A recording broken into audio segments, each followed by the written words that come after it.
बच्चों, अगला अलंकार है अर्थालंकार। अभी हमने शब्दालंकार पढ़ा। शब्दालंकार में हमने 3 पढ़े, जिसमें था अनुप्रास, यमक और श्लेष। और अर्थालंकार में मानवीकरण, रूपक और अतिशयोक्ति। ये तीनों अलंकार किस में आते हैं? अर्थालंकार में। और हमने पहले क्या पढ़ा? शब्दा अलंकार। अर्थालंकार में आज हम पहला अलंकार करेंगे, मानवीकरण अलंकार। मानवीकरण अलंकार क्या है बच्चे? अब मानवीकरण का अर्थ प्रकृति का वर्णन करना है। मानवीकरण किससे संबंधित है? प्रकृति से संबंधित है। लेकिन यहाँ पर इसे ध्यान से समझना बच्चे, तभी ये समझ में आएगा कि ये मानवी और करण अर्थात मानव के रूप में कार्य करना किसका बच्चे? प्रकृति। अब प्रकृति का वर्णन किया जा रहा है, लेकिन जो क्रियाकलाप है वो मनुष्य कर रहा है। अब मैं अगर आपको उदाहरण के द्वारा ये मेरी बात समझाना चाहूँ तो मैं कहती हूँ कि फूल हंस रहे हैं। ये बात सही है कि फूल हंसते हैं, लेकिन यहाँ पर हंसने का संबंध किससे संबंधित है? मनुष्य से। अर्थात मनुष्य जो है वो क्या देख रहा है कि फूल खिले हुए हैं, उसे ऐसे प्रतीत हो रहे हैं कि वो हंस रहे हैं। यहाँ पर प्रकृति का संबंध मनुष्य के साथ बताया गया बच्चे। पत्ते नाच रहे हैं, अब हम ये सोचेंगे कि पत्ते नाचते हैं, पत्ते कोई नाचते हैं। अब मनुष्य जो है प्रकृति को देखकर बहुत खुश हो रहा है, उसे ऐसा लग रहा है कि पत्ते नाच रहे हैं। अब मौसम बहुत सुहाना है, ऐसा लग रहा है कि भौरे गा रहे हैं। अब ये सारी चीजें किसको प्रतीत हो रही है? ये मनुष्य को प्रतीत हो रही है बच्चे। ये जो अनुभव है वो मनुष्य कर रहा है, लेकिन प्रकृति जो है उस मनुष्य के साथ क्रियाकलाप कर रही है। इसलिए मैंने कहा मानवीकरण। मानव जो कार्य करता है, मानव का जो क्रियाकलाप है वो किससे संबंधित हो रहा है? प्रकृति से संबंधित हो रहा है। इसलिए वो क्या बन जाता है? मानवीकरण अलंकार। मेरी बात थोड़ी सी मुश्किल लग रही है ना, लेकिन फिर समझते हैं कि इसको हमें कैसे समझना है। मानव जो कार्य करता है, मानवीकरण, मानव जो कार्य करता है उसका संबंध किसके साथ है? नेचर के साथ, अर्थात प्रकृति के साथ। अब प्रकृति जो कार्य कर रही है वो किसके साथ जोड़ा गया है? मनुष्य के साथ। अर्थात प्रकृति के क्रियाकलापों को मनुष्य बना दिया गया है। अर्थात जो मनुष्य देख रहा है, जो महसूस कर रहा है, किसका?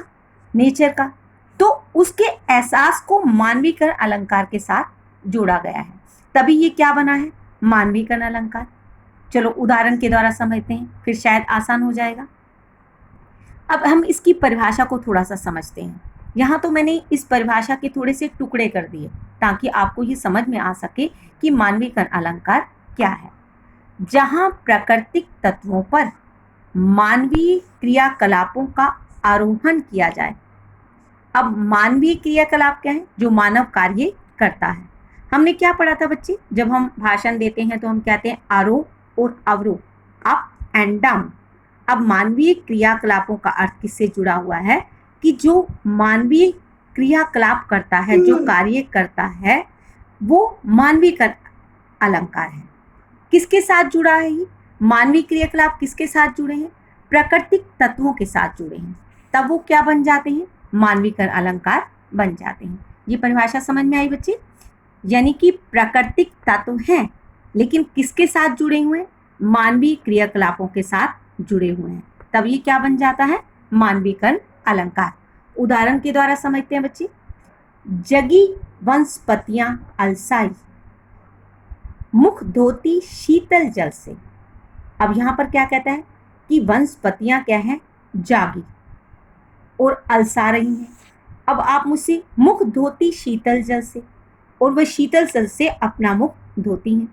अब आपको ऐसा लगेगा कि वनस्पतियां कोई अलसाती हैं, वो शीतल जल से अपना मुख धोती हैं। अब ये सारे कार्य कौन करता है बच्चे? वनस्पति जागी, अलसाई और शीतल जल से मुख धोना, ये सारे कार्य मनुष्य क्या करता है? आलस से करता है, और वो शीतल जल से अपना मुख धोता है। और ये किसके साथ जुड़ गया? वनस्पतियों के साथ। और वनस्पतियां किसके साथ जुड़ गई? प्राकृतिक तत्वों के साथ। और प्राकृतिक तत्व जब मानवीय क्रियाकलापों के साथ जुड़ गए तो वो क्या बन गए? मानवीकरण अलंकार। एक उदाहरण के द्वारा और समझते हैं। मेघ आए बड़े बन ठन के सवर के। अब बादल जो है सज सवर कर आए। अब आप ये कहेंगे कि बादल सज सवर कर आते हैं। अब ये बादल का संबंध किसके साथ जोड़ा गया? सजीव भावनाओं के साथ, अर्थात मानव के साथ। और मानव के क्रियाकलाप किसके साथ जुड़ गए? प्रकृति के साथ। और प्रकृति के साथ जुड़ते ही ये क्या बन गया? मानविकन अलंकार। एक बार फिर रिपीट करते हैं बच्चे। अर्थालंकार में कौन कौन से हैं? मानविकन अलंकार, रूपक अलंकार और अतिशयोक्ति अलंकार। आज हम कौन सा पढ़ेंगे? मानविकन अलंकार। मानविकन अलंकार का अर्थ है जो मानव कार्य करता है, लेकिन जो मानव कार्य करता है उसका संबंध प्रकृति के साथ जुड़ जाता है। अब प्रकृति का वर्णन जो हम करते हैं, जैसे मैंने कहा बच्चे, फूल हंस रहे हैं। अब आप कहोगे कि फूल हंसते हैं, पत्ते नाच रहे हैं, भौरे गा रहे हैं। अब आपको ऐसा लगेगा कि ऐसा नहीं हो रहा है, लेकिन यहाँ पर मनुष्य प्रकृति के साथ जुड़ गया है, इसलिए ये मनुष्य को ऐसा प्रतीत हो रहा है, इसलिए ये मानविकन अलंकार है। इसलिए तो मैंने परिभाषा बनाई कि जहाँ पर प्राकृतिक तत्व हैं वो मानवीय क्रियाकलापों का आरोहण किया जाता है। जहाँ प्राकृतिक तत्वों पर मानवीय क्रियाकलापों का आरोहण किया जाए तो वहां पर क्या होता है? मानविकन अलंकार। यहाँ मानवीय क्रियाकलापों का, ये मैंने का यहाँ नहीं लिखा था, मानवीय क्रियाकलापों का आरोहण किया जाए तो वहां पर मानविकन अलंकार होता है।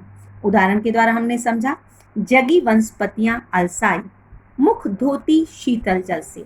अब वनस्पतियां जो है अलसा रही हैं, जाग जाती हैं, आलस्य करती हैं और शीतल जल से अपना मुख धोती हैं। अब हमें ये समझना है कि वनस्पतियां जागी, अर्थात वह जागती थोड़ी हैं और शीतल जल से अपना मुख थोड़ी धोती हैं। यहाँ पर किसका संबंध किसके साथ जुड़ा? प्रकृति का संबंध मानवीय क्रियाकलापों से जुड़ा, इसलिए ये क्या बना बच्चे? मानविकन अलंकार। अब आपको अर्थालंकार में मानविकन अलंकार समझ में आया? Thank you very much.